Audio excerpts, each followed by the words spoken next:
सभी को नमस्कार। एक बार फिर से आप सभी का चैनल पर बहुत बहुत स्वागत है। आज के वीडियो में बात होगी चित्रा मुद्गल जी के बारे में और इनके उपन्यासों को केंद्र में रखते हुए बात होने वाली, यानी इनके उपन्यासों की भाषा शैली कैसी, या फिर उनके उपन्यासों की कथा वस्तु क्या है, या इनके उपन्यासों का शिल्प क्या है। इन सब विषयों पर बात होगी इस वीडियो में, बहुत ही संक्षेप में, लेकिन आपके एग्जाम के पॉइंट ऑफ व्यू से जितना ज़रूरी है उतना मैं आपको बता दूंगी। और ये नोट्स जो हैं ये भी आपको प्रोवाइड करवा दिए जाएंगे ताकि आपको किसी भी तरह की एग्जाम टाइम पे कोई भी दिक्कत का सामना न करना पड़े। तो बिना समय जाए कि वीडियो को शुरू कर लेते हैं, क्योंकि ये टॉपिक उपन्यासकारों को लेकर, कुछ महत्वपूर्ण उपन्यासकारों को लेकर आपका जो सेकेंड ईयर का 4th सेमेस्टर है उसमें ये सारे टॉपिक्स दे रखे हैं। तो मैं उन उपन्यासकारों को जो है लेकर चल रही हूँ। मैंने हालांकि कई उपन्यासकारों को लेकर वीडियोस ऑलरेडी चैनल पे अपलोड कर दिए हैं।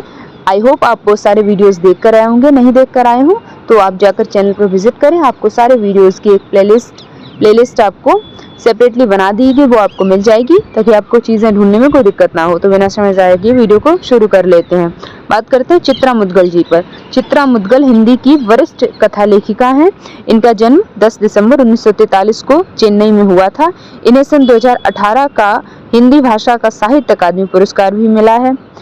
चित्रा मुद्गल को उनके उपन्यास आवा के लिए वर्ष 2003 में व्यास सम्मान से सम्मानित किया गया। बात करें इनके कृतित्व की तो अब तक चित्रा मुद्गल ने 9 कहानी संकलन इनके निकल चुके हैं और 3 उपन्यास इन्होंने लिख चुकी हैं अभी तक ये, और एक लेख संकलन है। और इसके बाद में बात करें तो एक बाल उपन्यास है, 4 बाल कथा संग्रह हैं। आगे बढ़े तो समकालीन महिला कथाकारों में चित्रा मुद्गल का विशिष्ट स्थान है, यानी इनका जो है स्थान काफ़ी महत्वपूर्ण है, क्योंकि हिंदी साहित्य को कहीं ना कहीं इनके उपन्यासों ने, इनकी कृतियों ने बहुत कुछ योगदान दिया है हिंदी साहित्य में।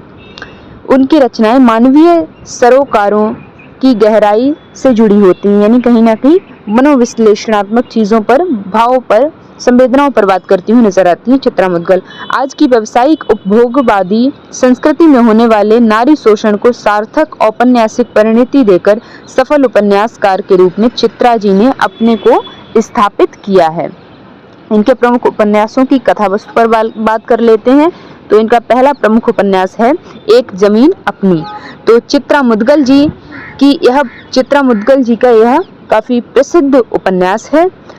आगे बढ़े तो इसकी जो मुख्य पात्र है वो है मिस्टर मैथ्यू। अंकिता जैसी प्रतिभा संपन्न कॉपीराइटर को यूं ही अपने यहाँ से निकाल देते हैं। कौन? मिस्टर मैथ्यू नाम का एक पात्र है, पुरुष पात्र, वो अंकिता जैसी प्रतिभाशील जो उनकी कंपनी में काम करती है, एम्प्लॉय है, उसको निकाल देते हैं बेवजह। वह उनके क्लाइंट द्वारा की गई अश्लील हरकतों को बर्दाश्त नहीं करती है। अब आप समझ पा रहे होंगे कि कहीं ना कहीं नारी शोषण पर, नारी अस्मिता पर बात करती हुई नजर आती है चित्रा मुद्गल जी, कि किस तरह से एक स्त्री जो अपने ऊपर हो रहे शोषण, अत्याचारों का जब विरोध करती है तो उसे कंपनी द्वारा निकाल दिया जाता है। इस प्रकार संपूर्ण उपन्यास में स्त्री शोषण पर कहीं ना कहीं बात की हुई है। आवा उपन्यास पर बात कर लेते हैं, जो इनका बहुचर्चित उपन्यास है। मजदूर आंदोलन और उसके परिणाम, उसकी सफलता और असफलता, मजदूर राजनीति के अंतर्विरोध, आपसी वैमनस्य यानी आपसी जो भेदभाव हो जाता है, लोगों में छल कपट की भावना आ जाती है, बेईमानी करने की भावना आ जाती, वो प्रतिद्वंदता, पूंजीपति वर्ग के शोषण, छल छद्म आदि का चित्रण इस उपन्यास में कहीं ना कहीं आवा उपन्यास में चित्रा मुद्गल जी ने किया है। इसमें घर परिवार और समाज की समस्याओं और जो दुर्व्यवस्थाएं हैं, विसंगतियां हैं, विद्रूपताएं हैं, उनका कहीं ना कहीं यथार्थपरक चित्रण करते हुए नजर आती हैं। कौन? चित्रा मुद्गल जी। अगले उपन्यास पर आते हैं गिलीगुड। इनका गिलीगुड उपन्यास भी काफी महत्वपूर्ण है। अब आप देख रहे होंगे इनके 3 ही उपन्यास हैं, लेकिन तीनों उपन्यास जो हैं हिंदी साहित्य में विशेष स्थान अपना रखते हैं। परीक्षा की दृष्टि से भी ये सभी उपन्यास बहुत महत्वपूर्ण हैं। इनफैक्ट गिलीगुड और आवा उपन्यास तो कई बार जो CUET के एग्जाम्स होते हैं उनमें भी पूछे गए हैं। ये चित्रा जी का अंतिम प्रकाशित उपन्यास है। कौन सा? गिलगुड। ये चित्रा जी का अंतिम प्रकाशित उपन्यास है। इसमें आज की युवा पीढ़ी द्वारा अपने बुजुर्गों की घोर उपेक्षा और अवमानना का बड़ा ही मार्मिक और सजीव चित्रण किया गया है। आज के भरे पूरे परिवार में भी बुजुर्गों की स्थिति परिवार के पालतू कुत्ते से भी बदतर हो जाती है। महानगरों के शिक्षित मध्यम वर्गीय परिवार का समकालीन जीवन किस सीमा तक यांत्रिक, आत्म केंद्रित और अमानवीय हो गया है, यह उपन्यास इसका जीवंत दस्तावेज है।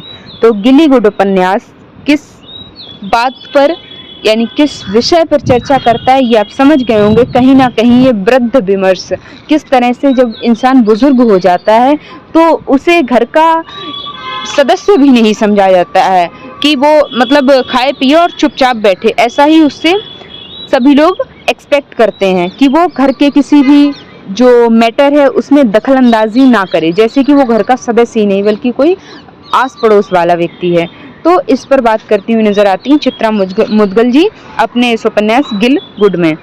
आगे बढ़े तो चित्रा मुद्गल उपन्यासकार के अलावा एक ऐसी महिला कहानीकार भी हैं जिन्होंने स्त्री पुरुष संबंधों के दायरे से बाहर निकलकर महानगरों में संघर्षरत नौकरी पेशा वाली नारियों एवं झोपड़पट्टियों में घिसटते हुए निम्न मध्यम वर्गीय लोगों के जीवन में भी झांक कर देखा है। यानी ये नारी अस्मिता की तो बात करती ही हैं, साथ ही साथ जो शोषित वर्ग है, वो मजदूर वर्ग है जिसको अपनी मेहनत का मेहनताना भी नहीं मिलता है, उसकी समस्याओं पर, उसकी जो मतलब समाज की जो विसंगतियां किस प्रकार जो पूंजीपति वर्ग है वो निम्न मध्यम वर्गीय परिवार पर, या फिर कह लीजिए वो वर्ग जिसके पास 2 जून की रोटी नहीं है, उस पर किस तरह से शोषण करता है, इस बारे में बात करती हुई नजर आती हैं चित्रा मुद्गल जी।